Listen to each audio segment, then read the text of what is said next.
이 아줌마 사진이 왜 여기 있어요? 이 아줌마 저희 옆집 사는데요. 태주의 손에서 국화꽃다발이 바닥으로 떨어졌습니다. 두 눈동자가 굳어지고 심장은 멈추는 듯 했죠. 사진 속 그녀는 7년 전 사망한 태주의 아내였어요. 7년 만에 찾은 납골당에서 우연히 만난 이 어린 소녀가 지금 무슨 말을 하는 걸까요? 진짜로 아내가 살아있는 걸까요? 그는 전혀 알지 못했습니다.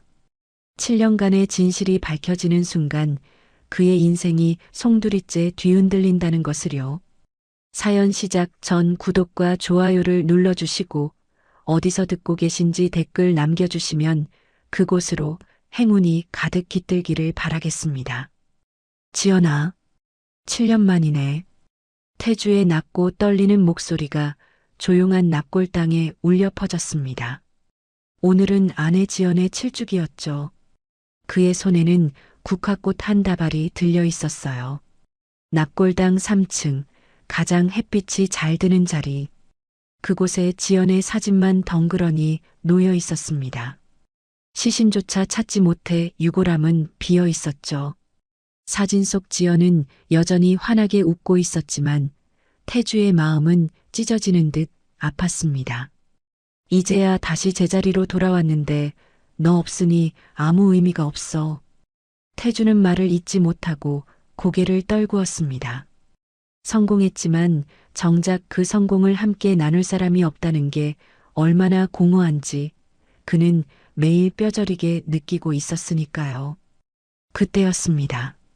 옆칸에서 작은 발소리가 들려왔죠. 태주가 고개를 돌리자 9살쯤 되어 보이는 소녀가 지연의 사진을 빤히 쳐다보고 있었습니다. 꼬마야, 너는 누구니? 왜 여기 있니? 태주는 조심스럽게 물었습니다. 이런 이른 시간에 아이 혼자 납골당에 있다는 게 이상했거든요. 소녀는 태주를 올려다보며 무심하게 대답했습니다. 저는 부모님 기일이라 왔는데요. 아저씨, 이 아줌마 아세요? 태주의 심장이 쿵 내려앉았습니다. 아이가 가리키는 건 분명 지연의 사진이었죠. 이분은 내 아내야. 7년 전에 돌아가셨어. 그 순간 소녀의 다음 말에 태주는 그 자리에서 얼어붙고 말았습니다. 아닌데요? 이 아줌마 저희 옆집 사는데요. 태주의 눈동자가 크게 흔들렸습니다. 무릎이 휘청거렸고 납골당의 차가운 바닥이 빙글빙글 도는 것 같았죠. 뭐라고? 그럴 리가. 목소리가 떨려 제대로 말이 나오지 않았습니다. 아이가 장난치는 건가 싶어 다시 한번 지연의 사진을 바라봤지만 소녀의 표정은 너무나 진지했죠. 진짜예요. 저를 딸처럼 키워주시는 걸요. 진짜 이 사진이랑 똑같이 생겼어요.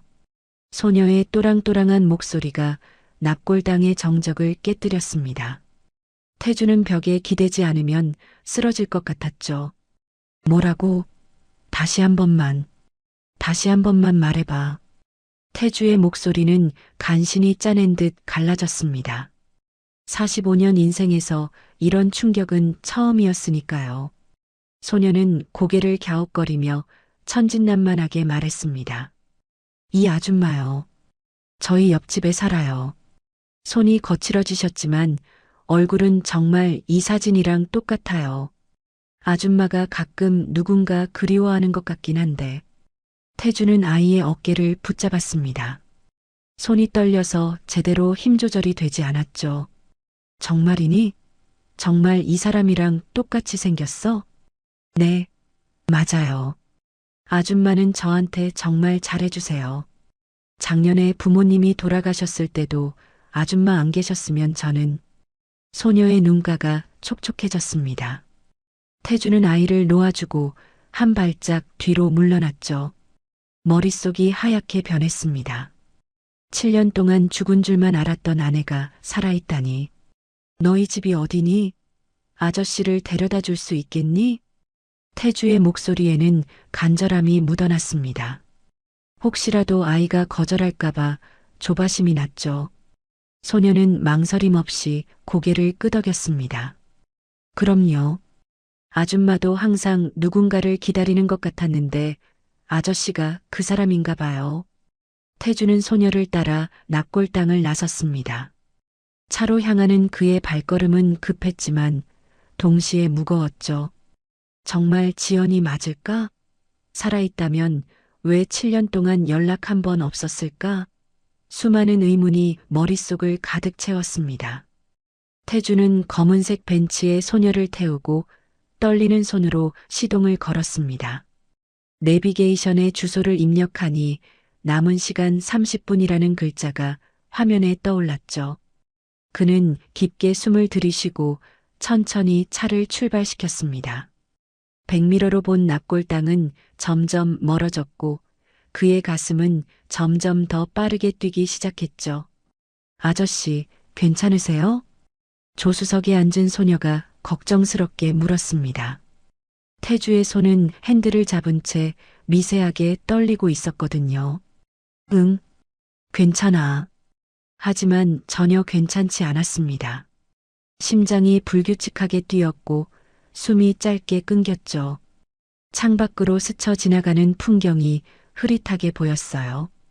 그리고 그 순간 7년 전의 기억이 봉인이 풀린 듯 한꺼번에 밀려들었습니다. 사무실이 떠올랐어요. 그날 아침 전화벨이 쉴 새 없이 울렸죠. 비서가 창백한 얼굴로 달려왔습니다. 회장님, 대로건설에서 계약 취소 통보가 왔습니다. 뭐라고? 채 일어서기도 전에 또 다른 전화가 울렸습니다. 이번엔 한성물산이었죠. 그들도 계약을 파기한다고 했습니다. 마치 약속이라도 한 듯 거래처들이 줄줄이 등을 돌렸습니다. 회의실에 모인 임원들의 표정은 참담했습니다. 김 부장이 떨리는 목소리로 물었죠. 정말 끝난 겁니까? 태주는 아무 말도 하지 못했습니다. 10년 동안 피땀 흘려 키운 회사가 단 한 달 만에 무너지고 있었으니까요. 모두가 떠난 빈 회의실에서 그는 서류 더미를 껴안고 머리를 감싸쥐었습니다. 그때 휴대폰이 울렸습니다. 화면에 뜬 이름을 보자 태주의 얼굴이 굳었죠. 최진철, 경쟁사 미래그룹의 회장이었습니다. 여보세요. 한 사장, 어때? 이제 정신이 좀 들어? 전화기 너머로 들려오는 비웃음 섞인 목소리. 태주는 이를 악물었습니다. 당신이 한 짓이군. 짓이라니, 그렇게 말하면 서운하지. 난 그저 시장 원리에 따랐을 뿐이야. 최진철의 고급 사무실이 눈앞에 그려졌습니다. 분명 그는 지금 거만하게 다리를 꼬고 앉아 있겠죠. 한 사장, 아직 늦지 않았어. 기술만 넘겨. 내가 버틸 힘 있어? 절대 안 돼. 태주가 단호하게 거절하자 전화기 너머에서 한숨 소리가 들렸습니다. 그럼 내 회사 오늘로 끝이야. 잘 생각해봐. 가족도 있잖아. 전화가 끊겼습니다. 그리고 최진철의 말대로 다음날 거래처 해지 공문들이 한꺼번에 날아들었죠. 며칠 후 공장 대문에는 큰 빨간 글씨로 압류 딱지가 붙었습니다. 그런 와중에 부모님의 전화가 왔습니다. 어머니의 목소리는 울음으로 떨리고 있었죠. 태주야, 지연이가 실종됐다. 해안가에서. 태주는 그 자리에서 무릎이 풀렸습니다. 휴대폰이 손에서 미끄러져 바닥에 떨어졌죠. 믿을 수 없었습니다. 아니, 믿고 싶지 않았습니다. 바닷가로 달려간 그날 밤이 선명하게 떠올랐어요.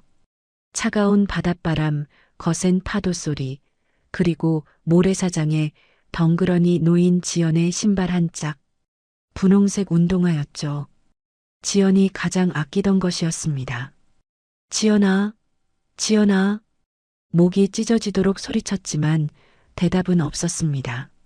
손전등을 들고 해안가를 뒤졌지만 아내의 흔적은 그 신발 하나뿐이었죠. 태주는 신발을 가슴에 끌어안고 모래사장에 주저앉아 울부짖었습니다. 수색은 일주일 동안 계속됐습니다. 해경, 구조대, 수색경까지 동원됐지만 아무것도 찾을 수 없었죠. 시신도 단서도 없었습니다.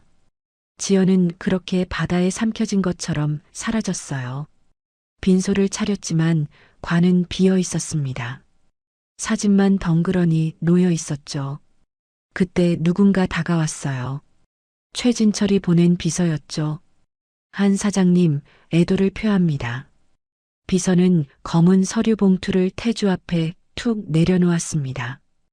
회장님께서 마지막 기회를 주신다고 하셨습니다. 헐값에라도 기술 넘기시죠. 장례비라도 필요하시잖아요. 태주는 천천히 고개를 들었습니다.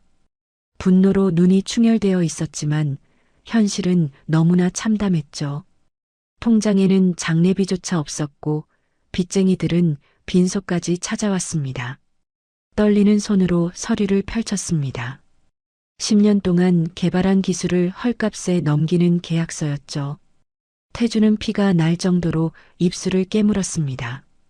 그리고 도장을 찍었습니다. 잉크가 종이에 번지는 순간 태주는 모든 것을 잃었다는 걸 깨달았습니다. 회사도 아내도 자존심도. 그 후에 7년은 지옥 같았습니다. 허름한 원룸에서 시작했죠. 겨울엔 보일러도 제대로 돌리지 못해 입김이 하얗게 나왔습니다. 책상 위엔 새로운 기술 설계도가 쌓여갔지만 투자자를 찾기는 하늘의 별 따기였죠. 안 사장? 그 사람 망했잖아. 안 돼. 하지만 태주는 포기하지 않았습니다. 아니, 포기할 수 없었죠. 지연에 대한 그리움과 최진철에 대한 복수심이 그를 버티게 했으니까요. 시간이 지나고 드디어 기회가 왔습니다. 작은 벤처 투자사에서 그의 새로운 기술에 관심을 보인 거죠. 태주는 떨리는 손으로 시제품을 들고 프레젠테이션을 했습니다. 그 후 투자자들의 눈빛이 달라졌습니다. 연이어 계약서에 도장을 찍는 순간 태주의 손은 여전히 떨렸지만 눈빛은 살아있었죠. 태주는 다시 일어섰습니다. 태연테크의 고층 빌딩 대표실에서 서울의 야경을 내려다보며 그는 생각했죠. 지연아, 내가 해냈어. 하지만 혼자 오른 성공은 너무나 조용했습니다. 축하해줄 사람도 기쁨을 나눌 사람도 없었으니까요. 아저씨, 소녀의 목소리에 태주는 현실로 돌아왔습니다. 숨을 거칠게 몰아쉬고 있는 자신을 발견했죠. 방금 본 기억들이 마치 어제 일처럼 생생했습니다. 내비게이션을 보니 남은 시간 3분이 표시되어 있었습니다. 목적지가 가까워질수록 심장은 더 빠르게 뛰었죠. 아저씨, 거의 다 왔어요. 소녀가 조심스럽게 말했습니다. 창밖으로 낡은 건물들이 보이기 시작했죠.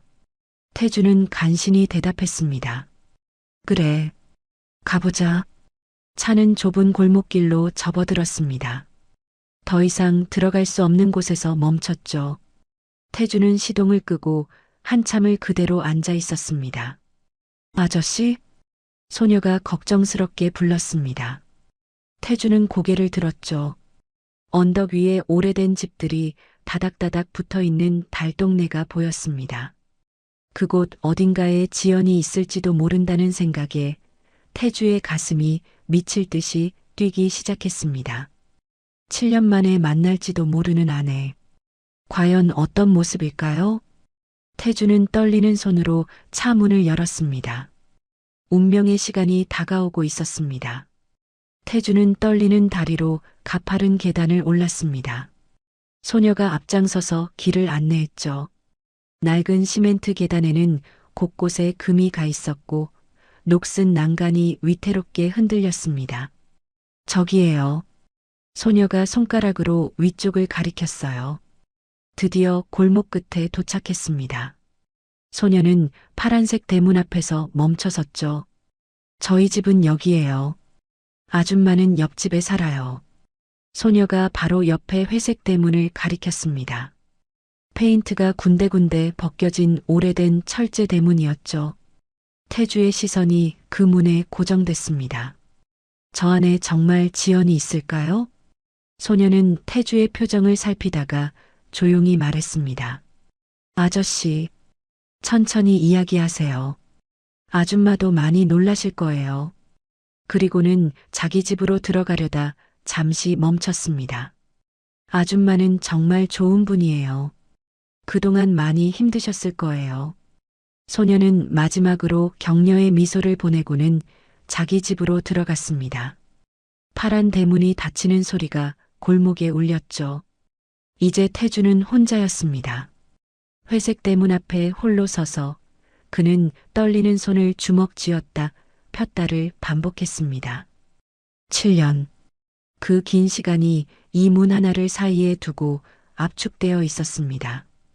태주는 깊게 숨을 들이쉬었습니다. 하지만 심장 박동은 전혀 진정되지 않았죠. 오히려 더 빨라졌습니다. 이마에는 식은땀이 맺혔고 손바닥은 축축하게 젖어 있었습니다. 지연아, 정말 너야? 마음속으로 수없이 연습했던 말들이 머릿속에서 뒤엉켰습니다. 무슨 말을 먼저 해야 할까요? 왜 연락하지 않았냐고 따져야 할까요? 아니면 그저 안아주어야 할까요? 태주는 떨리는 손을 들어 초인종에 가져갔습니다. 하지만 누르지 못하고 주저했죠. 만약 다른 사람이 나온다면? 소녀가 착각한 거라면? 그런 생각이 들자 무릎이 휘청거렸습니다. 아니야. 그 아이의 눈빛은 진실했어. 태주는 다시 한번 깊게 숨을 들이쉬고 초인종을 눌렀습니다. 맑은 초인종 소리가 골목에 울렸습니다. 그리고 정적이 흘렀습니다. 시간이 늘어지는 것 같았죠. 태주는 숨을 멈춘 채 기다렸습니다. 혹시 집에 없는 건 아닐까? 아니면 나오기 싫은 걸까? 그때 안에서 소리가 들렸습니다. 발소리였죠. 처음엔 멀리서 점점 가까이 다가왔습니다. 발소리가 문 바로 앞에서 멈췄습니다. 태주는 온몸이 굳어버렸죠. 문고리가 돌아가는 소리가 들렸습니다. 찰칵 하는 작은 소리가 천둥 소리처럼 크게 들렸습니다. 그리고 문이 천천히 열리고 있었죠. 누구? 말이 끝나기도 전에 목소리가 멈췄습니다. 문틈 사이로 보인 얼굴. 태주의 심장이 멎는 것 같았습니다. 7년의 세월이 지났지만 분명 지연이었습니다. 좀 더 수척해졌고 눈가에 주름이 생겼지만 그 눈빛은 그 눈빛만큼은 변하지 않았죠. 진짜 지연이야. 태주는 두 눈으로 똑똑히 보고 있었지만 믿을 수가 없었습니다. 꿈인가 싶어 눈을 깜빡였어요. 하지만 지연은 여전히 거기 서 있었습니다. 숨쉬고 떨리고 살아 있었습니다. 지연의 손에서 무언가가 떨어졌습니다. 플라스틱 바구니였죠. 안에 들어있던 빨래 집게들이 바닥에 흩어졌습니다. 달그락하는 소리가 정적을 깨뜨렸습니다. 그 소리에 태주는 정신이 번쩍 들었어요. 이건 꿈이 아니었습니다. 환각도 아니었죠. 눈앞에 서 있는 여자는 틀림없이 지연이었습니다. 살아 숨쉬는 진짜 지연이었어요. 당신이 어떻게 여기에? 지연의 목소리는 겨우 들릴 정도로 작았습니다. 믿을 수 없다는 표정으로 태주를 바라보고 있었죠. 태주는 입을 열려고 했지만 아무 말도 나오지 않았습니다. 목이 완전히 막힌 것 같았죠. 손을 뻗어 지연을 만져보고 싶었습니다. 정말 살아있는지 따뜻한 온기가 느껴지는지 확인하고 싶었어요. 하지만 손이 떨려서 움직일 수가 없었습니다. 지연의 눈에서 눈물이 흘러내리기 시작했습니다. 그녀는 손으로 입을 막았지만 흐느낌을 참을 수 없었습니다. 미안해요. 미안해. 그 목소리. 7년 동안 그리워했던 바로 그 목소리였습니다. 태주의 가슴이 무너져 내렸어요. 지연은 계속 같은 말만 반복했습니다. 다리에 힘이 풀렸는지 문틀을 잡았다가 그대로 주저앉았죠. 그제야 태주도 움직일 수 있었습니다. 반사적으로 손을 뻗어 지연을 잡으려 했지만 막상 닿으려는 순간 망설여졌어요. 혹시라도 손을 뻗는 순간 사라져버리는 건 아닐까? 그런 두려움이 밀려왔습니다. 하지만 지연은 사라지지 않았습니다. 바닥에 주저앉은 채 울고 있었죠. 지연아. 겨우 이름을 부를 수 있었습니다. 7년 만에 부르는 아내의 이름.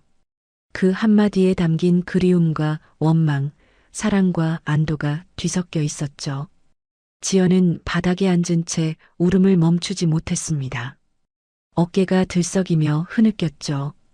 태주는 무릎을 꿇고 앉아 지연의 얼굴을 들여다봤습니다. 가까이서 본 지연의 얼굴에는 세월의 흔적이 역력했습니다. 한때 하얗고 고왔던 손은 거칠어져 있었고 손톱 밑에는 때가 끼어 있었죠. 낡은 티셔츠와 헐렁한 바지. 7년 전 항상 단정했던 지연의 모습은 어디에도 없었습니다. 하지만 분명 지연이었습니다. 이 사람은 자신의 아내였습니다. 살아있었어. 태주의 목소리가 떨렸습니다.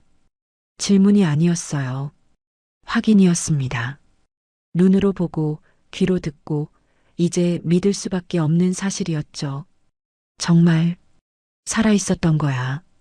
태주는 떨리는 손을 들어 지연의 뺨에 살짝 댔습니다. 따뜻했어요.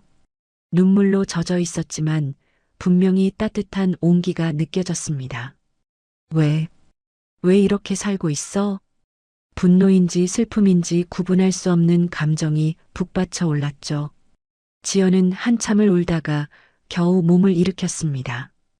떨리는 손으로 눈물을 닦으며 말했죠. 안으로 들어와요. 여기서 이러고 있을 순 없잖아요. 태주는 천천히 일어섰습니다. 지연이 돌아서서 집 안으로 들어가는 모습을 보며 그는 또다시 가슴이 아팠습니다. 늘 곧았던 지연의 어깨가 축 처져 있었거든요. 집 안으로 들어서자 좁고 낡은 공간이 눈에 들어왔습니다. 벽지는 곳곳이 들떠 있었고 가구들은 하나같이 오래되어 보였죠. 지연은 태주의 모습을 다시 한번 훑어봤습니다.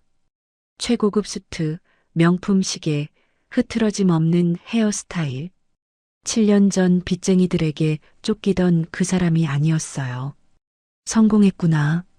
정말 다시 일어섰어. 가슴 한쪽이 뜨거워졌습니다. 자신이 떠난 이유가 헛되지 않았다는 안도감. 하지만 동시에 쓰라린 아픔도 밀려왔죠. 자신은 이렇게 초라한 모습인데 남편은 여기 앉아요. 지연이 작은 탁자를 가리켰습니다.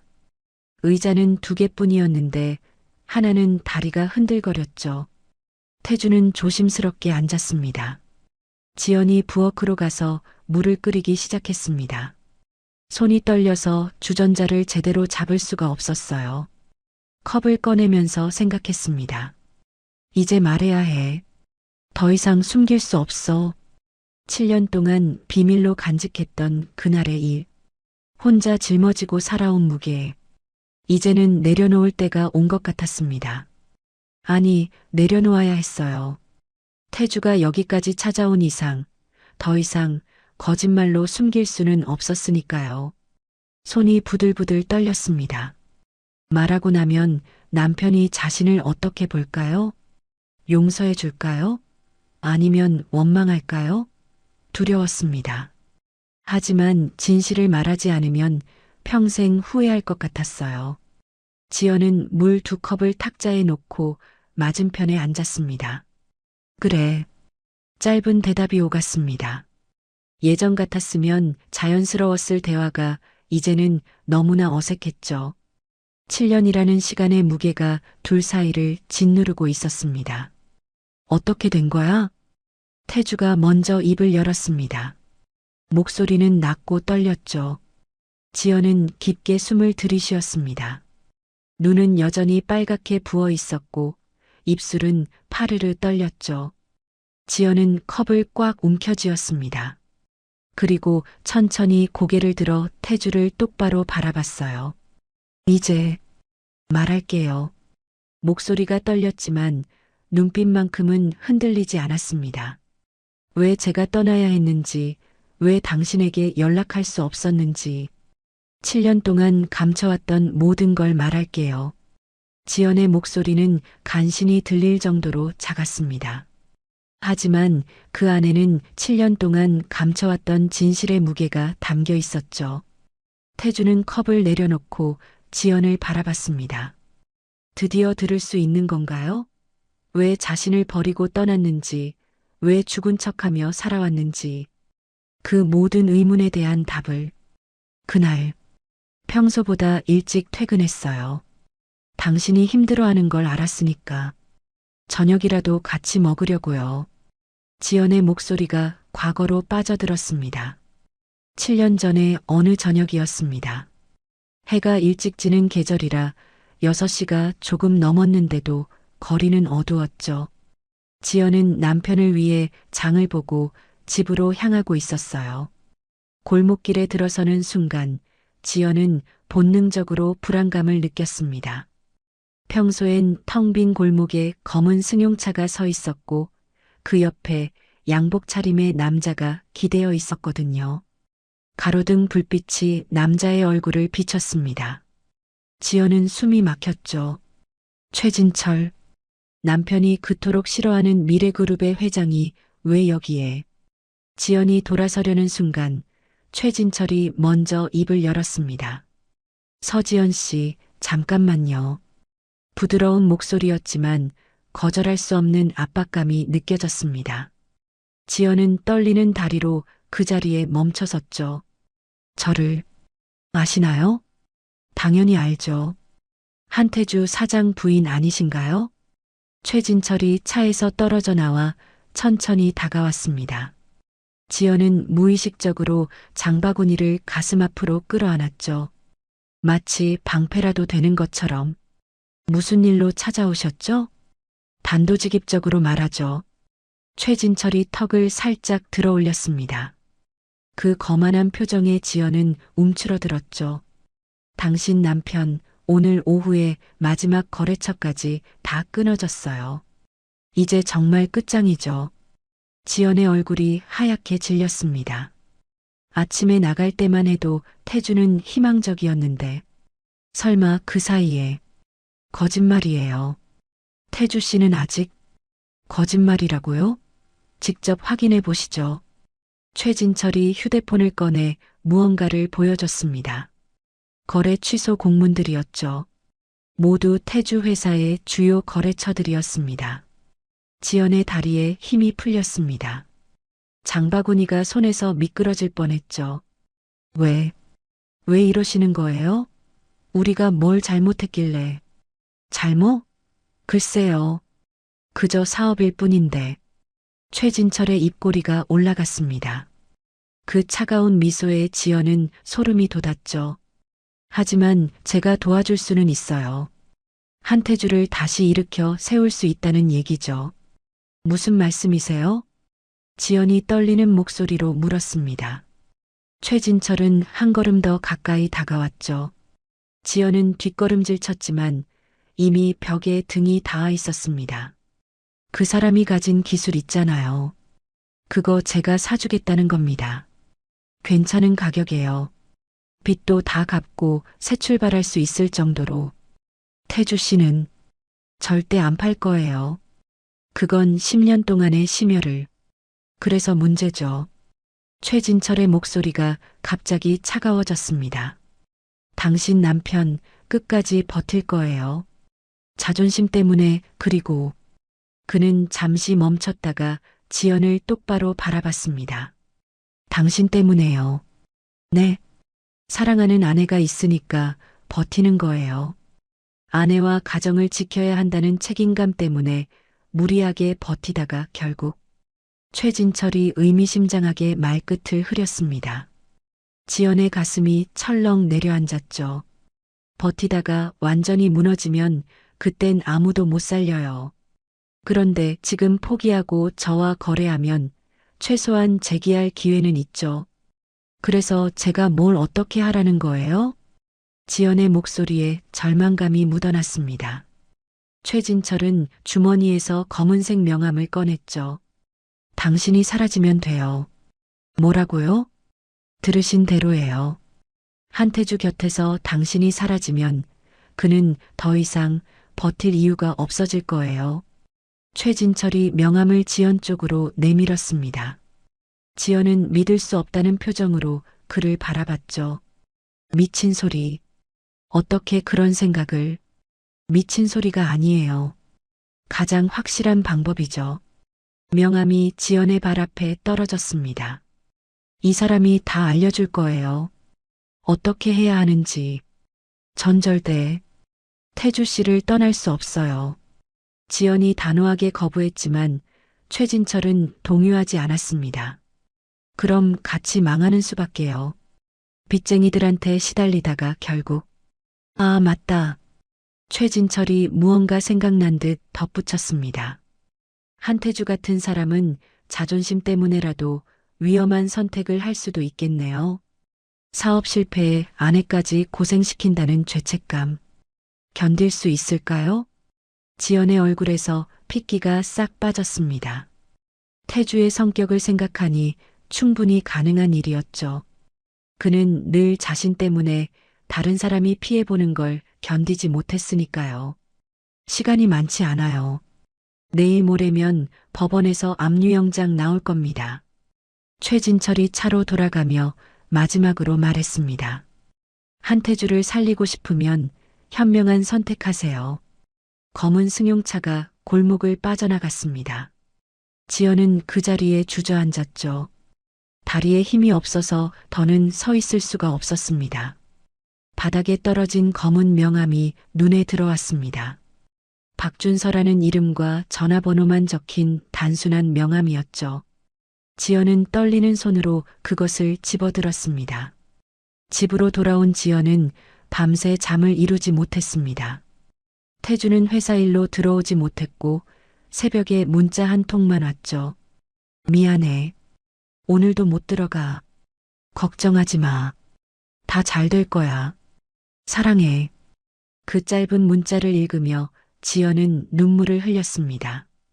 다 잘 될 거야라는 말이 너무나 아팠죠. 이미 모든 게 무너지고 있는데 태주는 아직도 희망을 버리지 못하고 있었으니까요. 지연은 떨리는 손으로 답장을 썼다가 지우기를 반복했습니다. 나도 사랑해, 힘내, 모든 게 잘 될 거야. 어떤 말도 위로가 되지 않을 것 같았죠. 결국 지연은 짧게 답장을 보냈습니다. 나도 사랑해요. 그리고는 베개에 얼굴을 묻고 소리 없이 울었습니다. 사랑하는 사람을 위해 무엇을 해야 할지 그녀는 이미 마음속으로 결정하고 있었으니까요.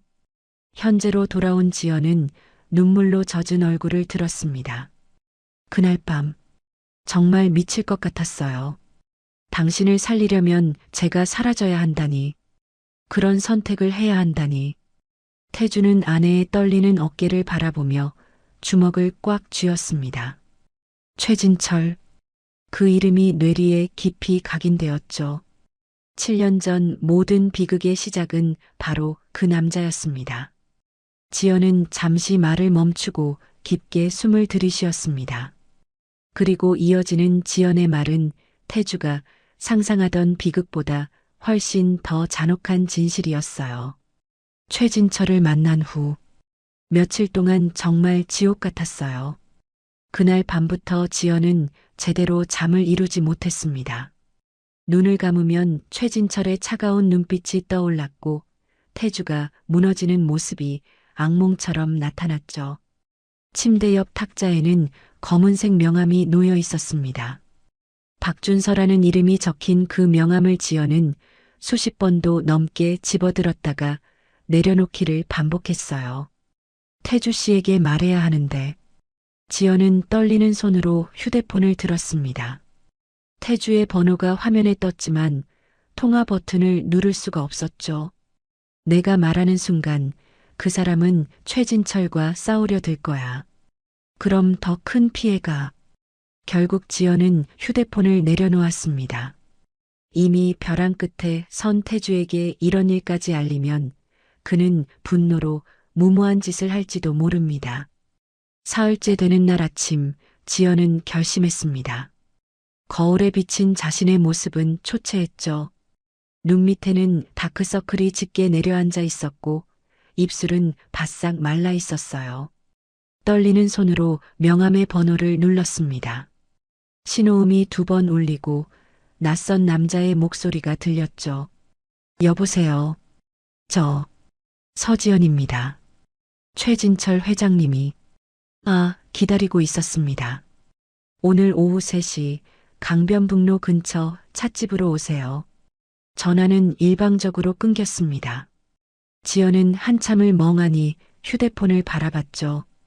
오후 3시 약속 장소에 도착한 지연을 맞은 건 회색 정장의 중년 남자였습니다. 무표정한 얼굴에 차가운 눈빛. 박준서라고 자신을 소개한 그는 지연을 구석 자리로 안내했어요. 결심하신 건가요? 단도직입적인 질문에 지연은 고개를 숙였습니다. 남편을 정말 살릴 수 있나요? 최 회장님이 약속하신 건 지키실 겁니다. 당신이 사라지면 한태주 사장은 기술을 넘기고 재기할 기회를 얻게 되죠.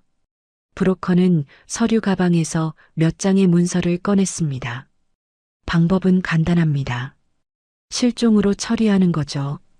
자살로 추정되도록 흔적을 남기고요. 그럼 저는 당연히 다른 곳에서 새 삶을 시작해야죠. 절대 돌아올 수 없습니다.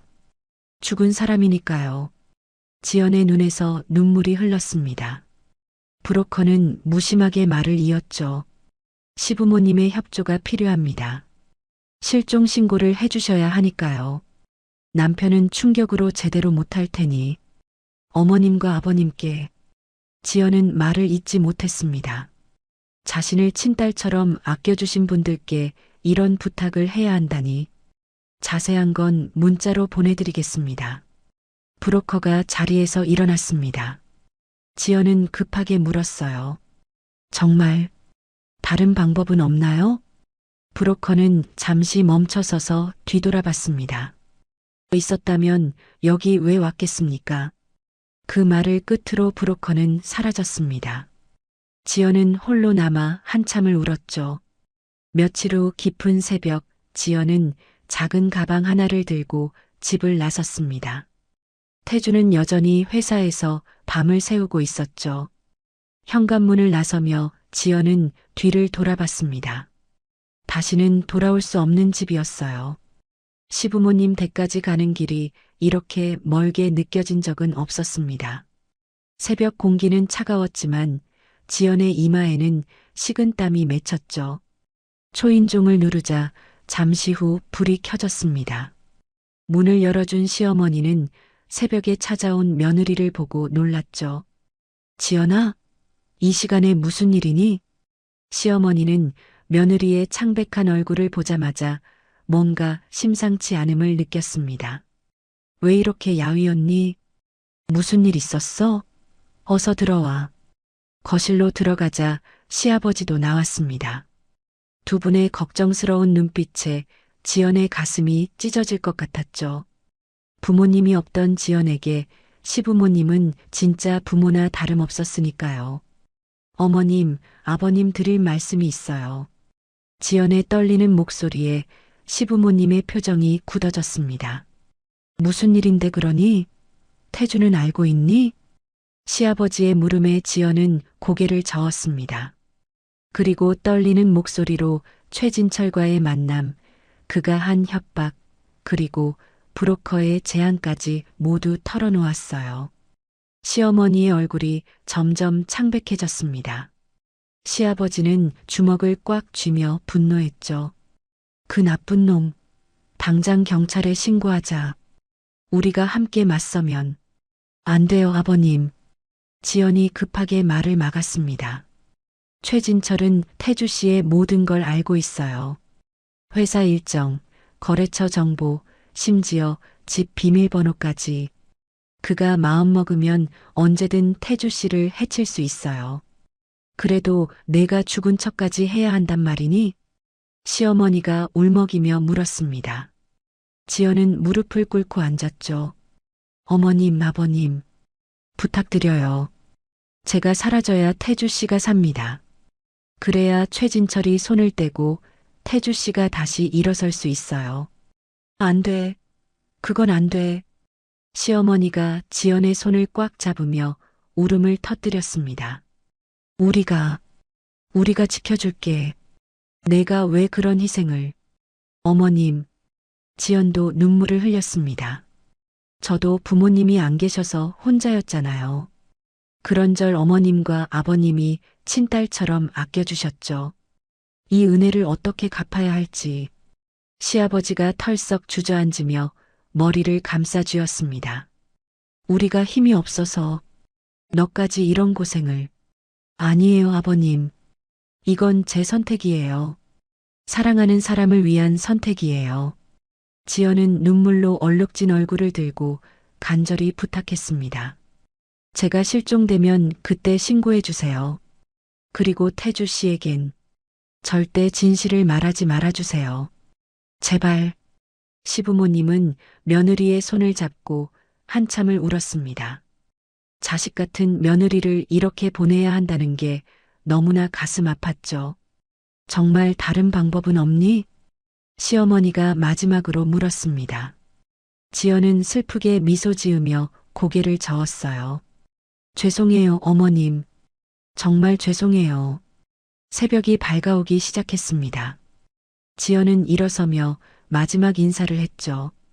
그동안 정말 감사했어요. 저를 딸처럼 사랑해 주셔서. 지연아. 시어머니가 지연의 팔을 붙잡았습니다. 놓으면 영영 볼 수 없을 것 같아서 손에 힘이 들어갔어요. 그래도 돌아올 수는 있지? 언젠가는 다시 만날 수 있겠지? 지연은 대답하지 못했습니다. 그저 시어머니의 손을 살며시 풀어내고는 고개를 숙여 인사했죠. 어머님, 아버님 건강하세요. 부디 건강하세요. 현관을 나서는 지연의 뒷모습을 시부모님은 멍하니 바라봤습니다. 골목 모퉁이를 돌 때까지 그들은 그 자리에 서서 며느리를 배웅했어요. 우리가 너무 못났구나. 시아버지가 흐느끼며 말했습니다. 시어머니는 남편의 어깨에 기대어 소리 없이 울었죠.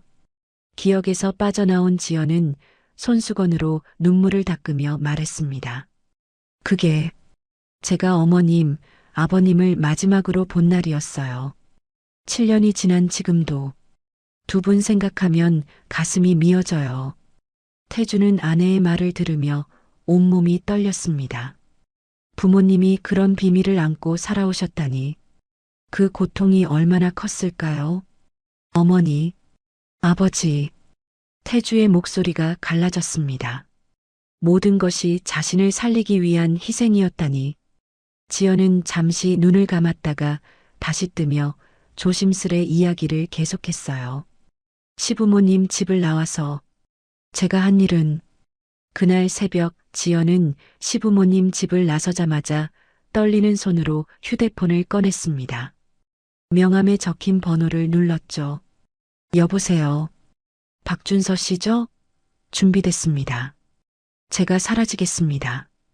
전화 너머로 들려오는 목소리는 감정이 없었습니다. 오늘 밤 11시 성동구 패창고로 오세요. 주소는 문자로 보내드립니다. 전화가 끊겼습니다. 지연은 한참을 서서 하늘을 올려다봤죠. 별 하나 없는 새벽 하늘이 마치 자신의 미래처럼 캄캄했습니다. 그날 밤 지연은 약속 장소에 도착했습니다. 낡은 창고 건물은 으스스한 기운을 풍기고 있었죠. 안으로 들어가자 박준서가 기다리고 있었습니다. 시간 정확하시네요. 브로커는 지연을 위아래로 훑어봤습니다. 그리고는 사무적인 어조로 말했죠. 이제부터 서지연이라는 사람의 흔적은 이 세상에서 완전히 사라집니다. 이해하셨죠? 지연은 고개를 끄덕였습니다. 브로커가 손을 내밀었죠.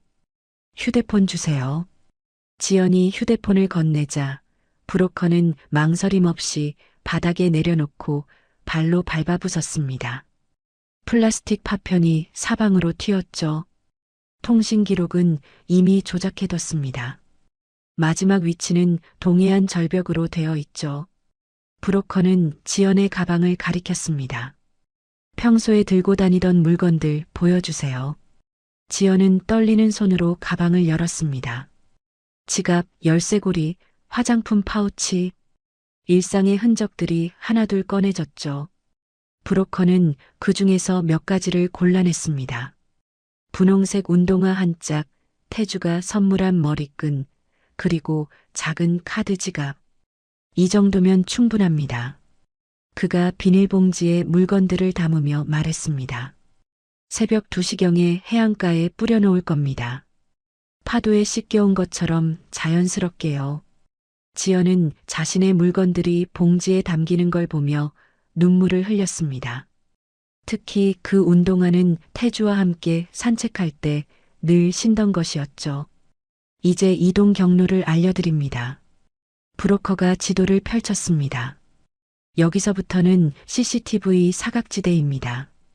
이 길로만 가면 어디에도 당신 모습이 찍히지 않을 거예요. 지연은 복잡한 골목길을 외우려 애썼습니다. 한 번의 실수도 용납되지 않을 테니까요. 마지막으로 이걸 작성하세요. 브로커가 종이와 펜을 내밀었습니다. 시부모님께 드릴 편지입니다. 실종 후에 전달될 거예요. 지연은 떨리는 손으로 펜을 잡았습니다. 무엇을 써야 할까요? 어떤 말로 그분들의 마음을 위로할 수 있을까요? 어머님, 아버님께. 지연은 한참을 망설이다가 천천히 글을 써내려갔습니다. 죄송합니다. 이렇게밖에 할 수 없어서 정말 죄송합니다. 그동안 저를 딸처럼 아껴주셔서 감사했습니다. 태주 씨를 꼭 지켜주세요. 부디 건강하세요. 짧은 편지였지만 쓰는 내내 눈물이 멈추지 않았습니다. 브로커는 편지를 바다봉투에 넣었죠. 이제 가세요. 절대 뒤돌아보지 마시고. 지연은 마지막으로 한 번 심호흡을 했습니다. 그리고는 정말로 뒤돌아보지 않고 어둠 속으로 걸어 들어갔죠. 서지연이라는 이름과 함께 모든 것을 두고서 다음 날 아침 8시 시부모님은 약속대로 경찰서를 찾았습니다. 시어머니는 붓기가 가시지 않은 눈으로 경찰관에게 말했죠. 며느리가 어제부터 연락이 안 돼요. 집에도 없고. 언제부터 연락이 안 되셨나요? 어제 오후부터요. 휴대폰도 꺼져 있고. 시아버지가 떨리는 목소리로 덧붙였습니다. 요즘 아들 회사 일로 스트레스를 많이 받았어요. 혹시나 해서. 경찰은 즉시 실종 신고를 접수했습니다. 그리고 1시간 후 태주에게 전화가 갔죠. 태주는 지방 출장 중이었습니다. 거래처와의 중요한 미팅이 있었지만 전화를 받자마자 모든 걸 취소했죠. 뭐라고요? 지연이가 없어졌다고요? 네, 한태주 씨죠? 부인이 어제부터 실종 상태입니다. 지금 수색 중이니 빨리 오셔야. 태주는 전화를 끊기도 전에 차에 올라탔습니다. 서울까지 3시간. 그 시간이 평생처럼 길게 느껴졌죠. 지연아, 제발. 제발 무사해야 해. 오후 2시 동해안 수색 현장에 도착한 태주는 다리에 힘이 풀렸습니다. 해경과 구조대가 바쁘게 움직이고 있었고 경찰견들이 해안가를 뒤지고 있었어요. 여기서 발견됐습니다. 한 경찰관이 분홍색 운동화 한 짝을 들어 보였죠. 이거 지연이 거예요. 태주의 목소리가 떨렸습니다. 그 운동화는 분명 아내의 것이었죠. 함께 한강을 산책할 때 늘 신던. 그리고 이것도 발견됐습니다. 머리끈과 카드 지갑. 모두 지연의 것이었습니다. 태주는 그 자리에 무릎을 꿇었죠. 안 돼. 이럴 리가 없어. 차가운 모래를 움켜쥐며 태주는 울부짖었습니다. 지연아, 지연아. 목이 찢어지도록 아내의 이름을 불렀지만 돌아오는 건 파도 소리뿐이었습니다. 수색이 계속되던 날 경찰은 조심스럽게 말했습니다. 한태주 씨, 이 이상은 어렵습니다. 조류가 워낙 빨라서 좀 더 찾아주세요. 제발. 태주는 애원했지만 현실은 냉혹했습니다. 어머니가 흐느끼며 태주의 등을 어루만졌습니다.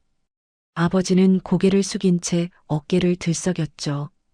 태주는 아무 말도 할 수 없었습니다. 아내를 지키지 못한 죄책감이 가슴을 짓눌렀죠. 가슴에 묻자. 우리 가슴에 묻고 살자.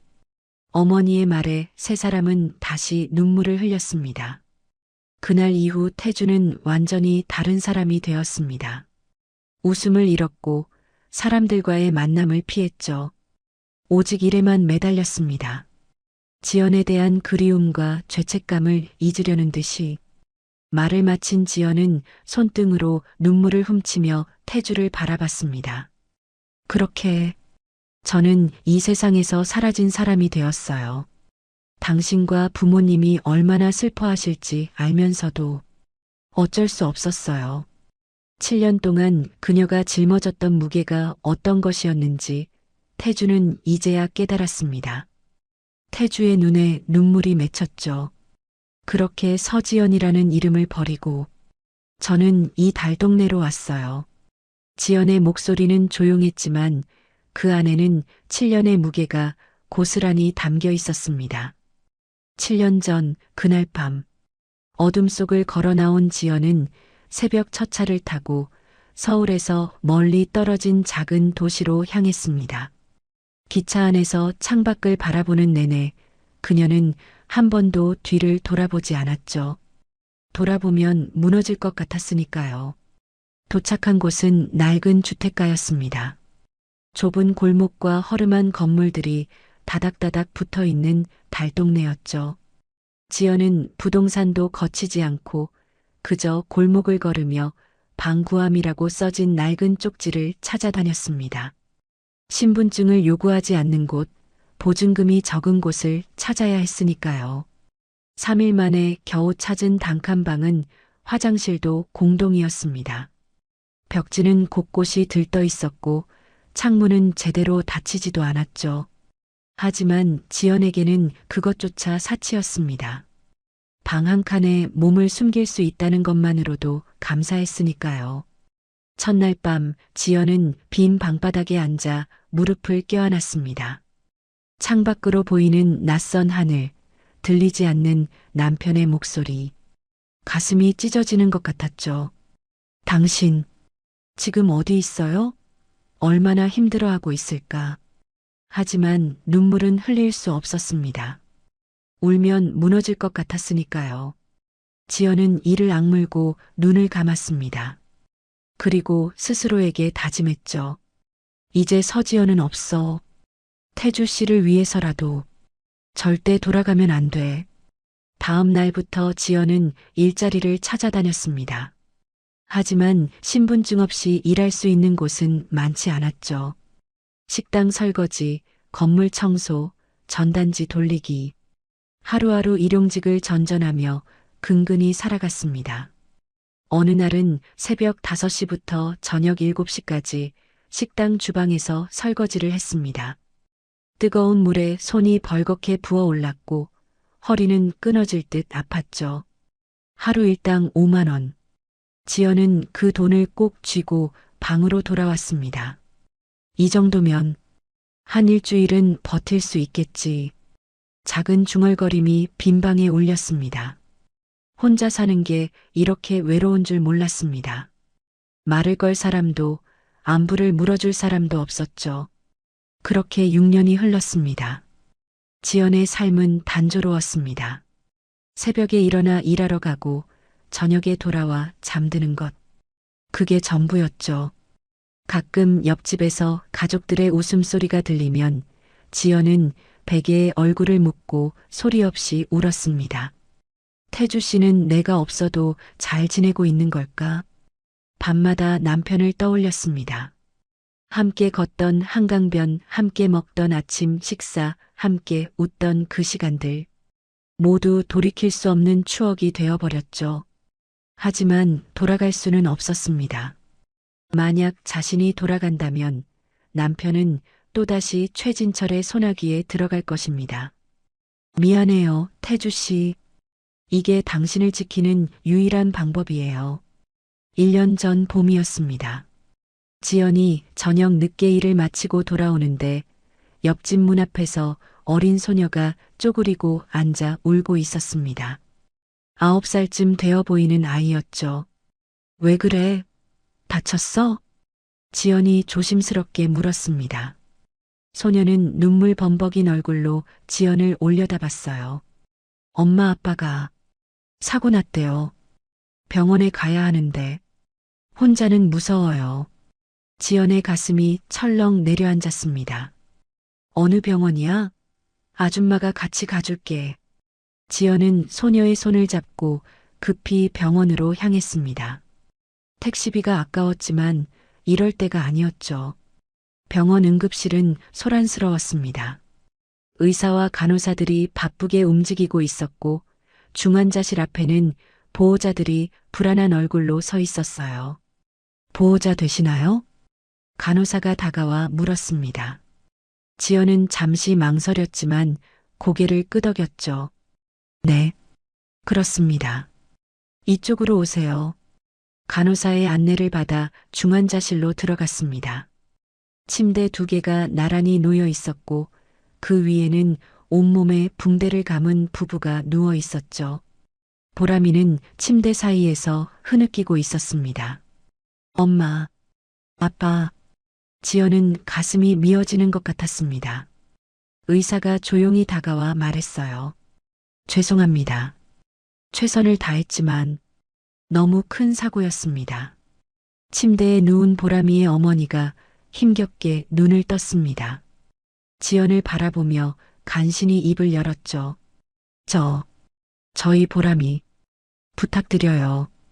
손을 떨며 지연의 손을 잡았습니다. 그 손은 얼음처럼 차가웠어요. 제발 우리 애만 부탁해요. 그 말을 끝으로 어머니의 손에 힘이 풀렸습니다. 옆 침대의 아버지도 이미 숨을 거둔 뒤였죠. 엄마. 보람이의 비명 같은 울음이 중환자실에 울려 퍼졌습니다. 지연은 그 작은 몸을 꼭 껴안았어요. 어떤 말로도 위로가 되지 않을 것 같았지만 그저 안아주는 것밖에 할 수 없었습니다. 장례는 간소하게 치러졌습니다. 친척도 거의 없었고 조문객도 많지 않았죠. 지연은 보람이 옆에서 묵묵히 장례 절차를 도왔습니다. 영정사진 준비하고 문상객들 응대하고 보람이가 절할 때 옆에서 지켜봤죠. 장례를 마친 밤 보람이는 지연의 좁은 방에서 잠들었습니다. 울다 지쳐 쓰러지듯 잠든 아이를 보며 지연은 생각했어요. 이 아이 어떻게 해야 하지? 동사무소에 연락하면 보호시설로 갈 것입니다.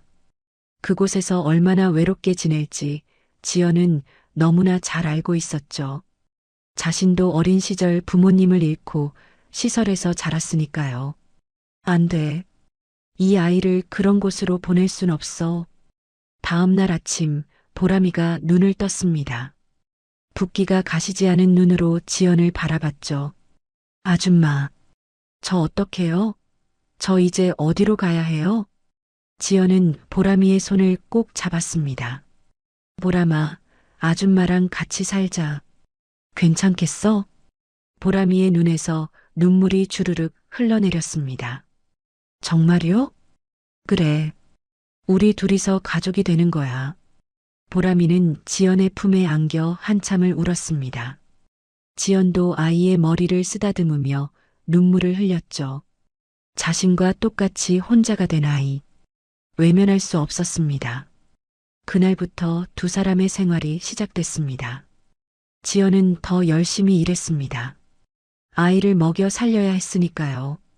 새벽 5시에 일어나 청소 일을 하고 낮에는 식당에서 설거지를, 저녁에는 편의점 야간 알바를 했습니다. 하루에 4시간밖에 못 자는 날도 많았죠. 아줌마, 너무 무리하시는 거 아니에요?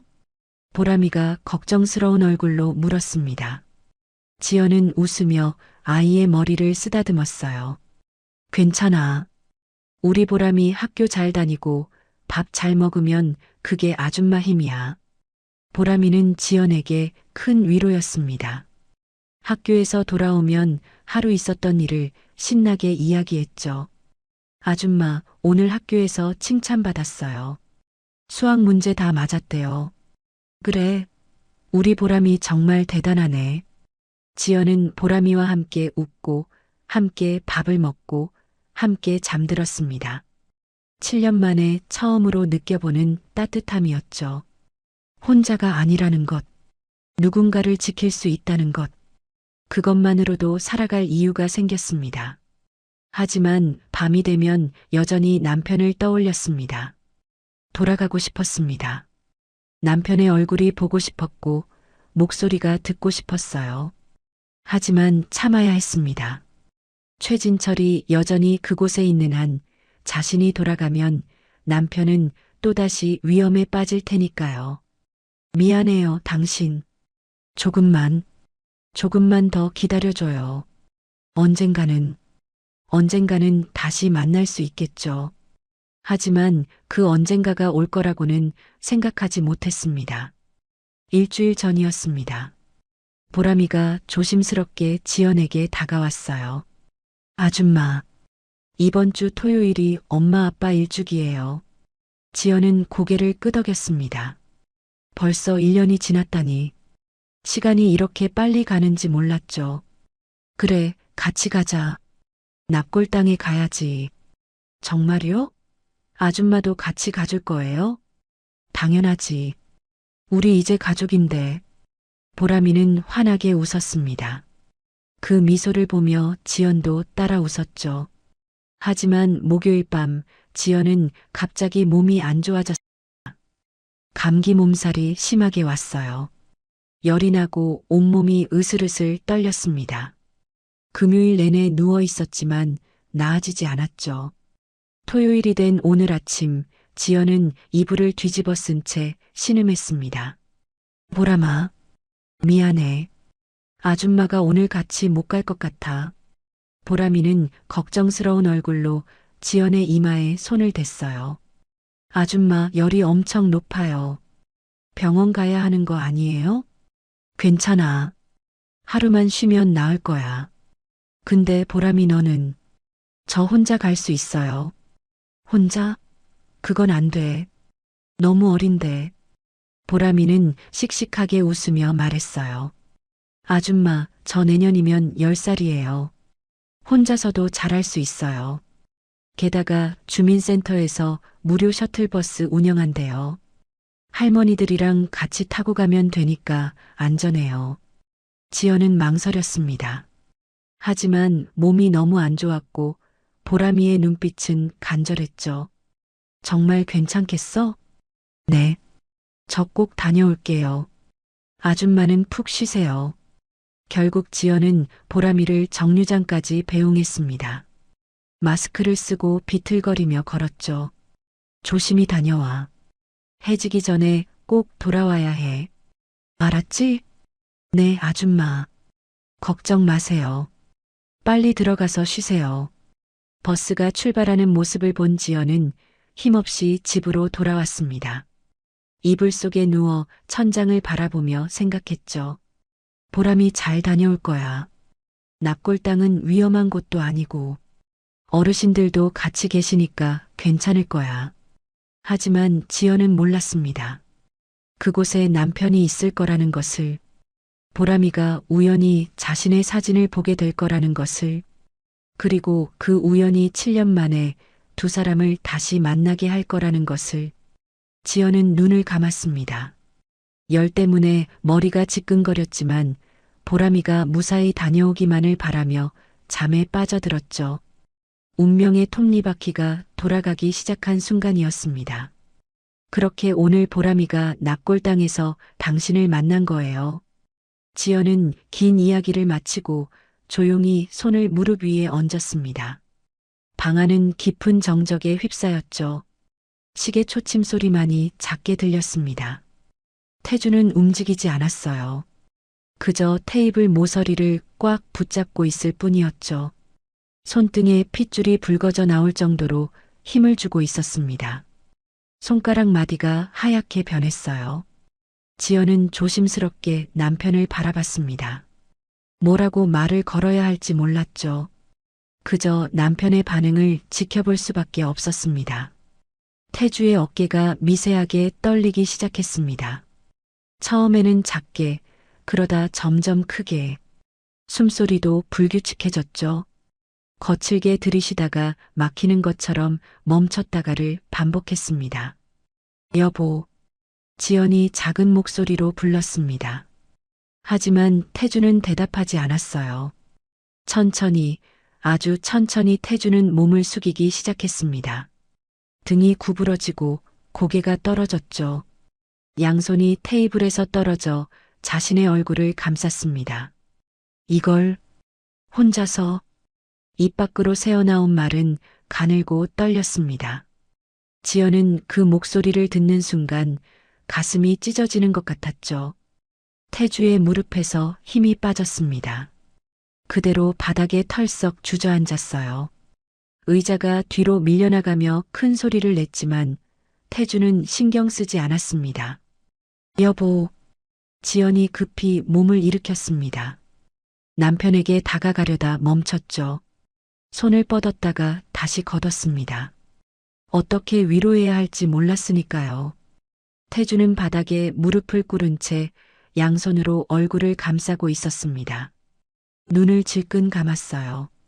이를 악물었지만 떨림은 멈추지 않았죠. 한참의 침묵이 흘렀습니다. 그리고 마침내 태주의 입에서 끊어진 말이 터져나왔습니다. 나 때문에. 당신이. 목소리가 갈라졌습니다. 눈가가 뜨거워졌어요. 참으려 했지만 눈물이 흘러내렸습니다. 한 방울, 두 방울. 바닥에 떨어진 눈물이 작은 얼룩을 만들었죠. 나 때문에. 당신이 이렇게. 말을 잇지 못했습니다. 울음이 터져 나왔으니까요. 자신의 성공이, 자신이 이룬 모든 것이 아내의 희생 위에 세워졌다는 걸 알게 된 순간 태주는 완전히 무너져 내렸습니다. 지연은 더 이상 참을 수 없었습니다. 조심스럽게 남편 곁에 다가가 무릎을 꿇고 앉았어요. 함께 있어주지 못해서 미안해요. 작은 목소리였지만 그 안에는 7년의 고통이 담겨 있었습니다. 당신을 지키려면 어쩔 수 없었어요. 그게 유일한 방법이었어요. 지연의 목소리도 떨렸습니다. 하지만 태주는 고개를 들지 못했죠. 아내를 볼 수가 없었습니다. 너무 부끄러웠고 너무 미안했으니까요. 미안해. 미안해. 태주는 계속 같은 말만 반복했습니다. 두 손으로 바닥을 짚으며 고개를 숙였어요. 이마가 차가운 마룻바닥에 닿았습니다. 지연은 남편의 떨리는 어깨를 바라보며 눈물을 흘렸습니다. 자신도 남편도 둘 다 너무 많이 아파했죠. 한참이 지나서야 태주는 천천히 고개를 들었습니다. 눈은 빨갛게 충혈되어 있었고 얼굴은 눈물로 범벅이 되어 있었어요. 하지만 그 눈빛에는 무언가 다른 것이 자리 잡기 시작했습니다. 분노였습니다. 깊고 차가운 분노. 태주는 떨리는 손으로 바닥을 짚고 천천히 일어났습니다. 비틀거렸지만 넘어지지 않았죠. 이를 악물고 버텼습니다. 방을 둘러봤습니다. 낡은 벽지, 금이 간 천장, 삐걱거리는 바닥. 아내가 7년 동안 이런 곳에서 살았다는 게 믿기지 않았어요. 눈길이 부엌 쪽으로 향했습니다. 낡은 가스레인지, 녹슨 수도꼭지, 작은 냉장고. 거기에는 김치와 계란 몇 개만 덩그러니 놓여 있었죠. 다시 거실로 시선을 돌렸습니다. 텔레비전도 없었어요. 오래된 라디오 하나가 선반 위에 놓여 있을 뿐이었습니다. 이게 내 아내가 살던 곳이라고. 태주의 주먹이 저절로 쥐어졌습니다. 손톱이 손바닥을 파고들었지만 아프지 않았어요. 이 정도 고통은 아무것도 아니었으니까요. 그때였습니다. 태주는 주머니에서 휴대폰을 꺼냈어요. 떨리는 손으로 전화번호를 눌렀습니다. 네, 대표님. 비서의 목소리가 들렸습니다. 태주는 낮고 단호한 목소리로 말했죠. 김 비서, 7년 전 사건. 다시 뒤집어야겠어. 전화 너머로 잠시 침묵이 흘렀습니다. 비서는 태주의 목소리에서 심상치 않은 기운을 느꼈죠. 어떤 사건 말씀이신지. 최진철. 그 사람이 7년 전에 한 일 있잖아. 전부 다 파헤쳐. 태주의 목소리는 차갑게 가라앉아 있었습니다. 법무팀 총동원해. 그 사람이 나한테 한 일, 내 아내한테 한 일. 하나도 빠짐없이 찾아내. 알겠습니다, 대표님. 즉시 착수하겠습니다. 전화를 끊었습니다. 태주는 휴대폰을 쥔 채 한참을 서 있었죠. 지연은 그런 남편을 바라보다 조용히 일어났습니다. 방 안쪽으로 걸어가 낡은 서랍장 앞에 섰어요. 망설였습니다. 손을 뻗었다가 다시 걷었죠. 숨을 깊이 들이쉬고 다시 손을 뻗었습니다. 서랍을 열었습니다. 오래된 옷가지들 사이로 손을 집어넣어 깊숙한 곳을 더듬었어요. 그리고 작은 명함 하나를 꺼냈습니다. 검은색 명함이었습니다. 박준서라는 이름과 전화번호만 적혀 있었죠. 7년 동안 이 서랍 깊숙한 곳에 숨겨져 있던 증거였습니다. 지연은 명함을 두 손으로 조심스럽게 잡았습니다. 손이 떨렸어요. 입술을 깨물었습니다. 이걸 남편에게 건네면 정말로 끝장을 볼 거라는 걸 알았으니까요. 이제 더 이상 숨길 필요가 없어. 당신이 지켜줄 거니까. 지연은 천천히 남편에게 다가갔습니다. 태주는 창밖을 바라보고 있었죠. 지연이 다가오는 기척을 느끼고 돌아봤습니다. 여보, 이거. 지연이 떨리는 손으로 명함을 내밀었습니다. 태주는 그것을 내려다봤어요. 검은 명함. 그 위에 적힌 이름. 태주는 명함을 받기 전에 먼저 아내의 손을 봤습니다. 얼마나 떨리고 있는지. 손등에는 세월의 흔적이 역력했어요. 거친 손, 갈라진 손톱. 이게 7년 전에 그 사람이 준 명함이에요. 브로커, 제 실종을 만든 사람. 태주는 천천히 명함을 받았습니다. 종이가 낡아서 모서리가 조금 해졌더군요. 7년 동안 서랍 속에 숨겨져 있던 흔적이었습니다. 7년 동안 이걸 가지고 있었던 거야? 태주의 목소리가 낮게 깔렸습니다. 지연은 고개만 천천히 끄덕였어요. 말이 나오지 않았죠. 태주는 명함을 두 손으로 꽉 쥐었습니다. 종이가 구겨지는 소리가 났어요. 이를 악물었습니다. 턱 근육이 붉어져 나왔죠. 그놈들. 낮은 신음 같은 목소리가 나왔습니다. 이제 끝내자. 태주는 명함을 주머니에 넣으며 지연을 똑바로 바라봤습니다. 당신 혼자 감당하게 두지 않아. 이제는 내가 할 차례야. 지연은 남편의 눈빛을 보며 가슴이 뛰었습니다. 예전에 그 무력했던 남편이 아니었어요. 지금의 남편은 달랐습니다. 강했고 단단했죠. 태주는 문 쪽으로 걸어갔습니다. 발걸음은 무겁지만 흔들리지 않았어요. 문고리를 잡으려다 멈췄습니다. 고개를 돌려 방 안을 다시 한번 둘러봤죠. 태주의 눈빛이 단단해졌습니다. 가족을 지키겠다는 결의가 가슴속 깊이 자리 잡았습니다. 더 이상 무력한 남편이 아니었어요.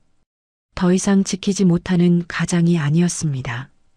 태주는 낮고 단단한 목소리로 중얼거렸습니다. 이제는 내가 지킨다. 문을 열었습니다. 밤 공기가 차갑게 밀려 들어왔어요. 태주는 계단을 내려가며 주머니 속 명함을 만졌습니다. 발걸음은 더 이상 흔들리지 않았습니다. 복수의 시간이 다가오고 있었습니다. 뒤에서 지연이 문 앞에 서서 남편의 뒷모습을 바라봤습니다. 걱정스러우면서도 왠지 모르게 안심이 됐죠. 이제 정말 끝낼 수 있을까? 지연은 가슴에 손을 얹으며 작게 중얼거렸습니다. 부탁해요, 당신. 우리를 지켜줘요. 밤하늘에는 별이 빛나고 있었습니다. 7년 만에 처음으로 두 사람에게 희망이 보이기 시작했습니다. 다음 날 아침 9시, 태주는 태연테크 본사 대표실에서 창밖을 바라보며 서 있었습니다. 서울의 아침 풍경이 한눈에 내려다 보였죠. 하지만 태주의 눈에는 아무것도 들어오지 않았습니다. 주머니 속 명함만 계속 만지작거렸어요. 검은 명함. 박준서. 7년 전 아내의 인생을 송두리째 바꿔버린 그 이름.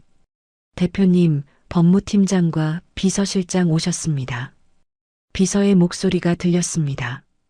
태주는 천천히 돌아섰죠. 들어오라고 해. 문이 열리고 두 사람이 들어왔습니다. 태주의 핵심 참모들이었죠. 평소에는 여유롭던 태주의 표정이 오늘은 달랐습니다. 차갑고 단단했어요. 앉으세요. 태주의 목소리는 평소보다 낮았습니다. 두 사람은 긴장한 얼굴로 자리에 앉았어요. 오늘부터 특별조사팀을 가동합니다. 태주가 책상 위에 서류 한 뭉치를 툭 놓았습니다. 최진철, 미래그룹 회장. 이 사람에 대한 모든 것을 파헤쳐야 합니다. 법무팀장이 서류를 집어들었습니다. 눈을 크게 떴죠. 이건 7년 전 사건 아닙니까? 맞습니다.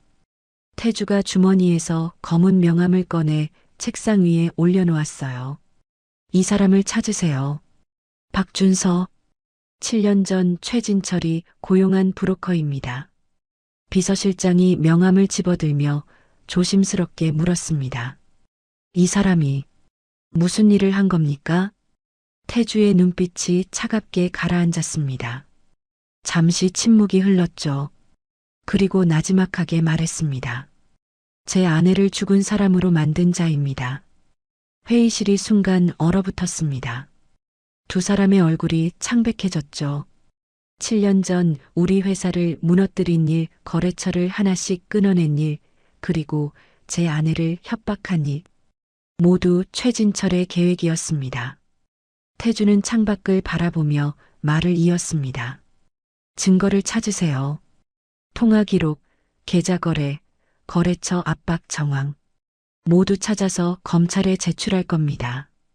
법무팀장이 고개를 끄덕였습니다. 알겠습니다. 법무팀 전원을 투입하겠습니다. 시간은 넉넉하게 드릴게요. 하지만 완벽해야 합니다. 법정에서 절대 빠져나갈 수 없을 만큼 확실한 증거가 필요합니다. 그날부터 태연테크 법무팀은 움직이기 시작했습니다. 일주일이 지났습니다. 법무팀은 7년 전 자료를 샅샅이 뒤졌어요. 회사 내부 기록, 거래처와 주고받은 이메일, 당시 언론 보도 자료까지 하나도 빠짐없이 모았습니다. 브로커 박준서, 신원 파악했습니다. 한 팀원이 보고했습니다. 이 사람 지금도 같은 일 하고 있습니다. 주소도 확보했고요. 법무팀장이 자료를 검토했습니다. 좋아. 이제 검찰에 고소장을 제출할 준비를 하자. 모든 것은 순식간이었습니다. 태주는 직접 변호사들과 함께 검찰청을 찾아갔습니다. 두꺼운 서류 뭉치를 들고서였죠. 최진철을 고소합니다. 협박, 강요, 업무방해, 시장교란 혐의입니다. 담당 검사는 서류를 넘기며 눈썹을 치켜 올렸습니다. 7년 전 일이라 증거가 충분합니까? 여기 다 있습니다. 거래처 압박 증언, 브로커 고용 정황, 그리고 이 명함. 태주가 검은 명함을 내밀었습니다. 이 브로커가 7년 전 제 아내를 협박했습니다. 최진철의 지시를 받고서요. 검사는 자료를 꼼꼼히 살펴봤습니다. 페이지를 넘길수록 표정이 진지해졌죠. 일단 접수는 하겠습니다. 수사 착수까지는 시간이 좀 걸릴 겁니다. 괜찮습니다. 기다리겠습니다. 하지만 태주는 그냥 기다리지 않았습니다. 같은 날 오후 그는 주요 언론사 기자들을 조용히 만났어요. 미래그룹 최진철 회장에 대한 제보가 있습니다. 태주가 자료를 건넸습니다. 기자들은 자료를 보더니 눈빛이 반짝였죠. 이거 특종인데요? 사실 확인은 직접 하세요. 저는 이미 검찰에 고소장을 제출했습니다. 사흘 후 아침 신문에 기사가 터졌습니다.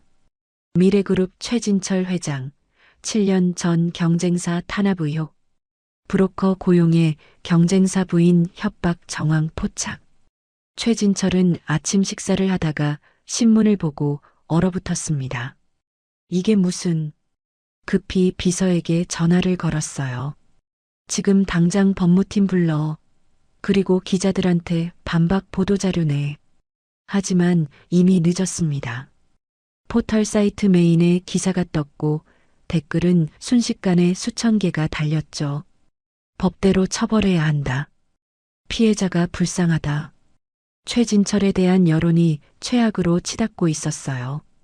오전 10시 미래그룹 주가가 열리자마자 떨어지기 시작했습니다. 15%. 투자자들이 불안해하기 시작한 거였어요. 최진철은 회의실에서 임원들을 모아놓고 소리를 질렀습니다. 당장 해명 자료 만들어. 이건 전부 거짓이야. 하지만 임원들도 당황한 표정이었습니다. 기사 내용이 너무 구체적이었거든요. 회장님, 일단 조용히 넘어가는 게. 조용히? 지금 우리 회사 주가가 떨어지고 있는데? 태주의 반격은 숨 쉴 틈 없이 몰아쳤습니다. 검찰이 본격적으로 움직이기 시작했습니다. 브로커 박준서를 소환했죠. 7년 전 최진철 회장한테 돈 받은 거 맞죠? 검사가 계좌 이체 내역을 내밀었습니다. 박준서는 얼굴이 하얗게 질렸어요.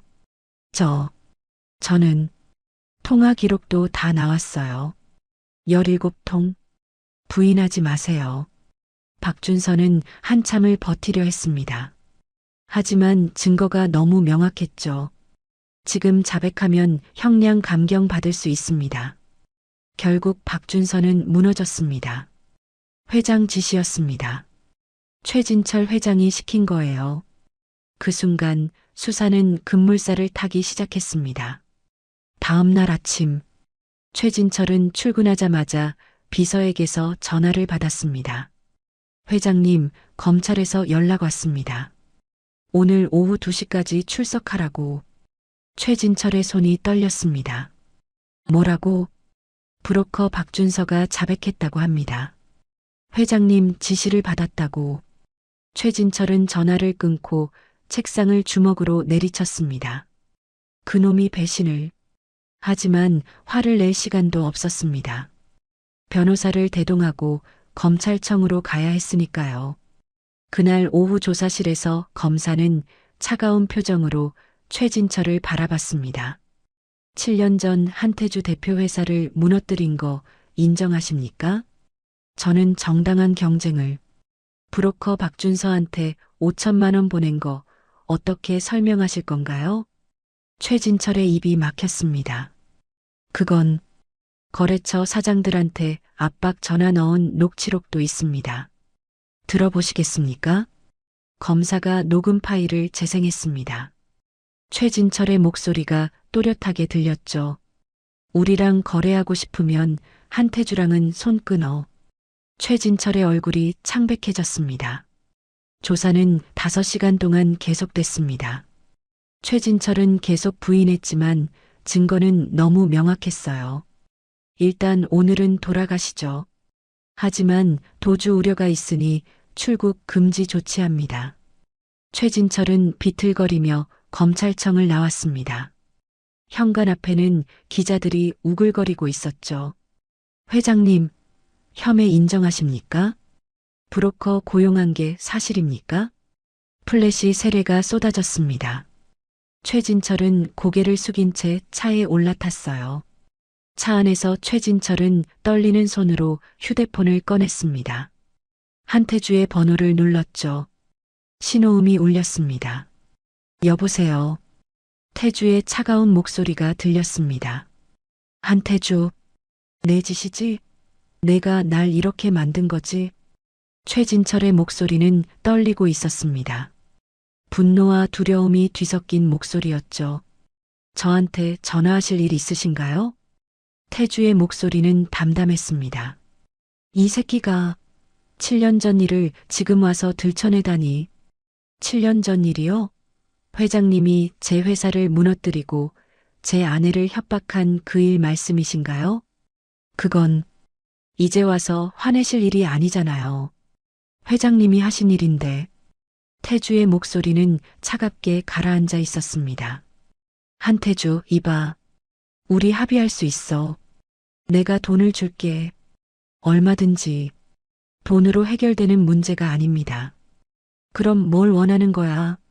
최진철이 소리를 질렀습니다. 하지만 태주는 동요하지 않았어요. 법대로 하는 겁니다. 회장님이 저한테 하신 것처럼요. 이 새끼가 정말. 최진철이 욕설을 내뱉으려는 순간 전화가 끊겼습니다. 무미건조한 신호음만 울렸죠. 최진철은 휴대폰을 던졌습니다. 조수석 창문에 부딪혀 바닥에 떨어졌어요. 아! 비명 같은 소리가 차 안에 울렸습니다. 며칠 후 검찰은 최진철에 대한 구속영장을 청구했습니다. 증거가 명확하고 도주 및 증거인멸 우려가 크다는 이유였죠. 영장실질 심사가 열린 날, 태주는 법원 복도에 서 있었습니다. 최진철이 법정으로 들어가는 모습을 보기 위해서였죠. 최진철이 나타났습니다. 초췌한 얼굴이었어요. 7년 전 당당하던 모습은 어디에도 없었습니다. 최진철은 복도를 걷다가 태주를 발견했습니다. 두 사람의 시선이 마주쳤죠. 태주는 최진철의 앞을 가로막고는 최진철의 귓가에 낮고 서늘한 목소리로 말했습니다. 감옥에서 뼈저리게 느껴보세요. 가족을 건드린 대가가 얼마나 혹독한지. 최진철은 입을 벙긋거렸지만 아무 말도 할 수 없었습니다. 그저 공포에 질린 눈으로 태주를 바라볼 뿐이었죠. 결국 태주의 시선을 견디지 못하고 고개를 돌렸습니다. 발걸음이 흔들렸죠. 그리고 법정 안으로 사라졌습니다. 그 후 영장이 발부됐습니다. 최진철은 그 자리에서 수갑을 찼어요. 최진철 협박, 강요, 업무방해, 시장교란 혐의로 구속합니다. 법원을 나서는 최진철을 수십 대의 카메라가 찍어댔습니다. 수갑찬 손을 얼굴에 가렸지만 소용없었죠. 모든 게 생중계되고 있었습니다. 태주는 법원 계단 위에서 그 모습을 내려다봤습니다. 7년 전 자신을 짓밟은 사람이 이제 수갑을 차고 끌려가고 있었죠. 대표님, 비서가 다가왔습니다. 기자들이 인터뷰 요청했습니다. 태주는 고개를 저었습니다.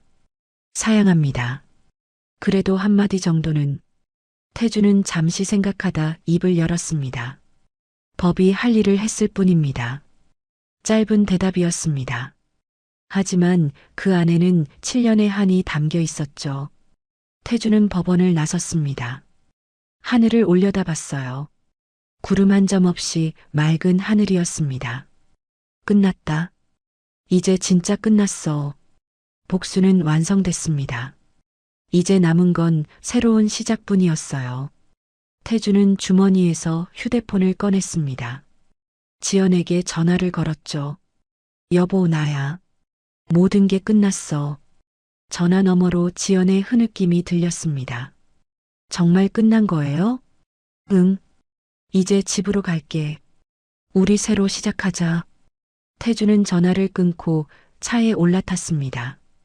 차는 달동네를 향해 달리기 시작했죠. 7년 만에 태주는 진짜 집으로 돌아가고 있었습니다. 좁은 골목길로 접어들었습니다. 낡은 건물들이 다닥다닥 붙어 있는 그곳.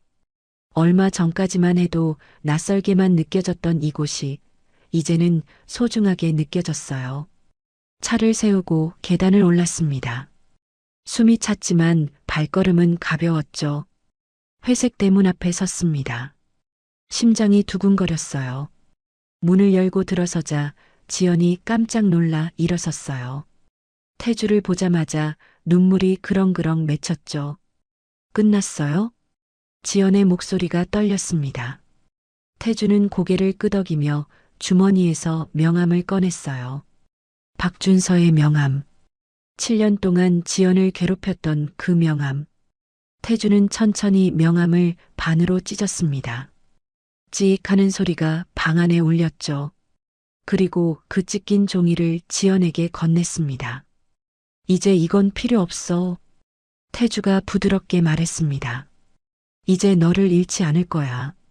절대로. 지연은 찢어진 명함을 두 손으로 받아들었습니다. 7년 동안 서랍 깊숙이 숨겨뒀던 증거. 이제는 정말 필요 없는 물건이 됐죠. 눈물이 주르륵 흘러내렸습니다. 지연은 입술을 깨물었지만 눈물은 멈추지 않았어요. 정말 끝난 거예요? 응.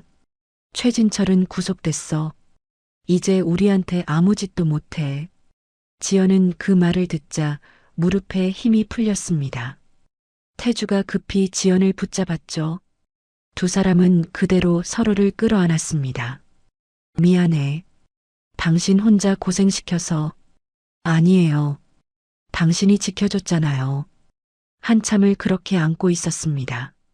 7년의 이별이 끝나는 순간이었죠. 그때였습니다. 문 밖에서 노크 소리가 들리더니 작은 얼굴이 문틈으로 빠끔 내밀었어요. 보람이었습니다. 보람이는 조심스럽게 집으로 들어왔어요. 태주와 지연이 안고 있는 모습을 보더니 멈칫했죠. 지연은 보람이를 발견하고 급히 눈물을 닦았습니다. 보람아, 일어났구나. 보람이는 천천히 지연에게 다가왔어요. 그리고 지연의 옷자락을 살짝 잡았습니다. 작은 손이 떨리고 있었죠. 아줌마. 보람이의 목소리는 겨우 들릴 정도로 작았습니다. 이제 떠나요? 그 한마디에 지연의 가슴이 철렁 내려앉았습니다. 보람이의 눈에는 두려움이 가득했어요. 다시 혼자가 될지도 모른다는 공포, 또다시 버려질지도 모른다는 불안. 1년 전 부모님을 잃었을 때의 그 두려움이 다시 떠오른 거였죠. 보람아. 지연은 보람이를 꼭 끌어안았습니다. 하지만 뭐라고 말해야 할지 몰랐어요. 자신도 앞으로 어떻게 될지 확신이 없었으니까요. 태주는 그런 두 사람을 조용히 바라봤습니다. 보람이의 떨리는 작은 어깨, 지연의 난처한 표정. 그 모습이 태주의 가슴을 찔렀죠. 태주는 천천히 보람이 앞으로 다가갔습니다. 그리고 무릎을 꿇고 앉아 보람이와 눈높이를 맞췄어요. 보람이는 깜짝 놀라 태주를 올려다봤습니다. 처음 만났을 때보다 훨씬 부드러운 눈빛이었죠. 보람아. 태주가 단호하면서도 부드럽게 말했습니다. 아니야. 아무도 떠나지 않아. 보람이의 눈이 커졌습니다. 정말요? 응. 아줌마도 아저씨도 아무도 안 떠나. 태주는 보람이의 작은 손을 잡았습니다. 그리고 너도 같이 가자. 우리 셋이서. 보람이는 믿을 수 없다는 표정으로 태주를 바라봤어요. 입술이 파르르 떨렸습니다. 저도요? 저도 같이 가도 돼요? 그럼. 우리 가족이니까. 그 말을 듣는 순간 보람이의 눈에서 눈물이 터져 나왔습니다. 참고 참았던 눈물이 한꺼번에 쏟아진 거였죠. 흑, 흑. 보람이는 울면서 태주의 품에 안겼습니다. 태주는 그 작은 몸을 꼭 안아줬어요. 지연도 눈물을 흘리며 두 사람을 바라봤습니다. 입술을 깨물었지만 눈물은 멈추지 않았죠. 태주는 한 팔로 지연도 끌어당겼습니다. 세 사람이 꼭 껴안았어요. 이제는 내가 지킬 거야. 둘 다. 태주의 목소리는 단단했습니다. 지연은 남편의 어깨에 얼굴을 묻으며 흐느꼈죠. 고마워요. 정말 고마워요. 세 사람은 한참을 그렇게 안고 있었습니다. 7년의 이별, 7년의 고통, 7년의 그리움. 모든 게 조용히 녹아내리는 순간이었죠. 보람이가 먼저 얼굴을 들었습니다. 눈물 범벅인 얼굴로 물었어요. 그럼 아저씨가 제 아빠가 되는 거예요? 태주는 잠시 망설이다 미소 지었습니다. 그래. 내가 원한다면. 보람이는 환하게 웃었습니다. 좋아요. 다음 날 태주는 지연과 보람이를 데리고 부모님 댁을 찾아갔습니다. 7년 만이었죠. 현관문을 열자 시어머니가 나왔습니다. 지연을 보는 순간 시어머니의 얼굴이 굳어졌어요. 지연아? 믿을 수 없다는 표정이었습니다. 시어머니의 손이 떨렸죠. 어머님, 지연이 그 자리에서 무릎을 꿇었습니다. 눈물이 주르륵 흘러내렸어요. 죄송합니다. 정말 죄송합니다. 시어머니는 한참을 지연을 바라보다 털썩 주저앉았습니다. 그리고 지연을 끌어안으며 울음을 터뜨렸죠. 우리 며느리가 살아 돌아왔구나. 어머님 용서해 주세요. 저 때문에 얼마나 고생하셨어요. 아니야. 내가 무슨 잘못이니. 다 우리가 힘이 없어서. 시아버지도 나왔습니다. 지연을 보자 눈시울이 붉어졌어요. 지연아. 아버님. 시아버지는 아무 말 없이 지연의 머리를 쓰다듬었습니다. 그것만으로도 모든 게 전해졌죠. 태주는 그 모습을 보며 보람이의 손을 잡았습니다. 어머니, 아버지. 태주가 조심스럽게 입을 열었습니다. 소개할 사람이 있어요. 시부모님이 보람이를 보았습니다. 보람이는 긴장한 얼굴로 인사했어요. 안녕하세요. 저는 김보람이에요. 이 아이는. 태주가 보람이의 어깨에 손을 올렸습니다. 지연이 1년 동안 딸처럼 키운 아이예요. 그리고 이제 우리 딸이 될 겁니다. 시어머니의 눈이 커졌습니다. 그럼, 네. 입양 절차를 밟으려고 합니다. 시어머니는 보람이를 물끄러미 바라보다 손을 내밀었어요. 이리 와봐라. 보람이는 조심스럽게 다가갔습니다. 시어머니가 보람이의 손을 잡으며 물었죠. 너 몇 살이니? 9살이요. 그래. 이쁘게도 생겼네. 시어머니의 눈에서 눈물이 흘렀습니다. 잃어버렸던 며느리가 돌아왔고 손녀까지 생긴 거였죠. 우리 보람이, 이제 우리 가족이구나. 보람이는 고개를 끄덕이며 환하게 웃었습니다. 한 달 후 태주는 지연과 보람이를 서울의 새 아파트로 데려왔습니다. 넓고 환한 거실, 보람이 방까지 따로 준비된 집이었죠. 우와.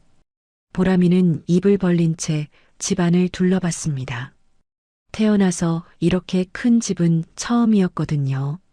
저기가 내 방이야. 태주가 한 방을 가리켰습니다. 보람이는 달려가 문을 열었어요. 분홍색 벽지에 새 침대, 책상, 그리고 인형들까지. 보람이를 위해 준비된 방이었습니다. 진짜 제 방이에요? 그럼 내가 좋아하는 색으로 꾸며봤어. 보람이는 침대에 폴짝 뛰어올라 깔깔 웃었습니다. 7년 동안 보지 못했던 아이다운 모습이었죠. 지연은 그 모습을 보며 행복한 미소를 지었습니다. 태주가 뒤에서 지연의 어깨를 감싸 안았어요. 행복해? 너무 행복해요. 지연은 남편의 품에 기대며 중얼거렸습니다. 꿈만 같아요. 이게 진짜 현실인가 싶어요. 현실이야. 우리의 새로운 시작이야. 태주는 지연의 머리에 입을 맞췄습니다. 그리고 보람이가 뛰어노는 모습을 바라봤죠. 7년. 긴 시간이었습니다. 고통스럽고 외롭고 힘든 시간이었죠. 하지만 이제 끝났습니다. 새로운 시작이 기다리고 있었어요. 아빠, 엄마, 보람이가 두 사람을 불렀습니다. 처음 부르는 호칭이었죠. 같이 와봐요. 여기 창문으로 서울타워가 보여요. 태주와 지연은 손을 잡고 보람이에게 걸어갔습니다. 세 사람은 창가에 나란히 섰어요. 밤하늘에는 별이 반짝이고 있었습니다. 서울타워의 불빛이 아름답게 빛나고 있었죠. 보람이는 한참 하늘을 바라보다 작게 중얼거렸습니다. 엄마, 아빠. 태주와 지연이 놀라 보람이를 내려다봤어요. 보람이는 여전히 하늘을 올려다보고 있었습니다. 눈에는 눈물이 그렁그렁 맺혀 있었죠. 엄마, 아빠. 보고 계시죠? 보람이의 목소리는 떨렸지만 환하게 웃고 있었습니다. 보람이, 정말 행복해요. 새 엄마, 새 아빠 생겼어요. 할머니, 할아버지도 만났어요. 눈물이 볼을 타고 흘러내렸습니다. 하지만 슬픈 눈물이 아니었어요. 걱정 마세요. 보람이 이제 혼자 안 울어요. 무섭지도 않아요. 지연이 눈물을 흘리며 보람이를 꼭 안았습니다. 태주도 두 사람을 감싸 안았죠. 엄마, 아빠, 사랑해요. 그리고 고마워요. 보람이는 하늘을 향해 작게 손을 흔들었습니다. 밤하늘의 별이 유난히 밝게 반짝이는 것 같았어요. 이제 우리 진짜 가족이죠? 보람이가 눈물을 닦으며 물었습니다. 태주는 보람이의 머리를 쓰다듬으며 대답했죠. 그럼, 영원히. 세 사람은 서로를 끌어안았습니다. 7년의 이별이 끝나고 새로운 시작이 열린 순간이었어요. 잃어버린 7년의 세월은 아팠지만 그 아픔 끝에 찾은 행복은 그 무엇보다 소중했습니다. 태주는 창밖을 바라보며 생각했습니다. 지연아, 이제 정말 행복하게 살자. 우리 셋이서. 하늘 어딘가에서 보람이의 부모님도 미소 짓고 있을 것 같았습니다. 오늘의 이야기가 당신의 마음에 작은 울림을 드렸다면 앞으로도 당신의 나날에 잔잔한 위로가 될 이야기들로 찾아뵐 수 있도록 구독과 좋아요를 눌러주세요. 그리고 사연의 주인공을 위한 따뜻한 말씀도 댓글로 부탁드립니다. 당신의 오늘을 늘 응원합니다. 인생 나날이었습니다.